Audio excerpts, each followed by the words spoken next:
Hello বন্ধুরা, আজকে তোমাদের সাথে পটলের একটা সিম্পল রেসিপি শেয়ার করব।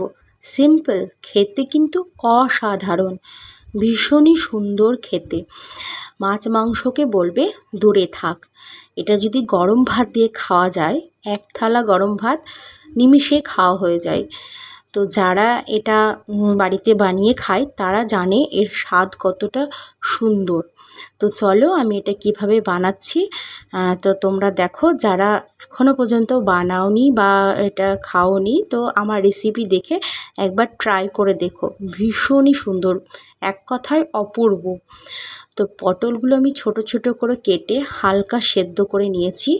নেওয়ার পরে শুকনো কড়াইয়ে কালো জিরে আর কয়েক কোয়া রসুন ড্রাই রোস্ট করে নিয়েছি। এবার মিক্সার গ্রাইন্ডারে এটা পিষে নিয়েছি।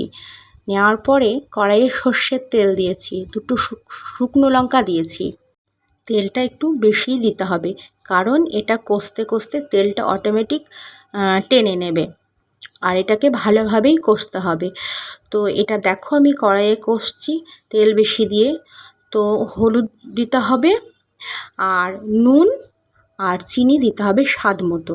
দিয়ে এটাকে ভালোভাবে অনবরত তোমার মিডিয়াম আঁচে নাড়তে হবে, কারণ যদি না নাড়তে থাকি তো এটা কড়াইয়ের গায়ে লেগে যাবে, পুড়ে যাবে, তখন সেটা খেতে ভালো লাগবে না। এটাকে হালকা আঁচে অনবরত নেড়েই যেতে হয়। তো দেখো এইভাবে হবে। যখন পুরো গ্রেভিটা শক্ত শক্ত হয়ে আসবে আর খুন্তি আর কড়াইয়ের গায়ে যখন লেগে লেগে আসবে আর কালারটা ঠিক এইভাবে আসবে, তখনই এটা হয়ে যাবে, বুঝে নেবে হয়ে গেছে।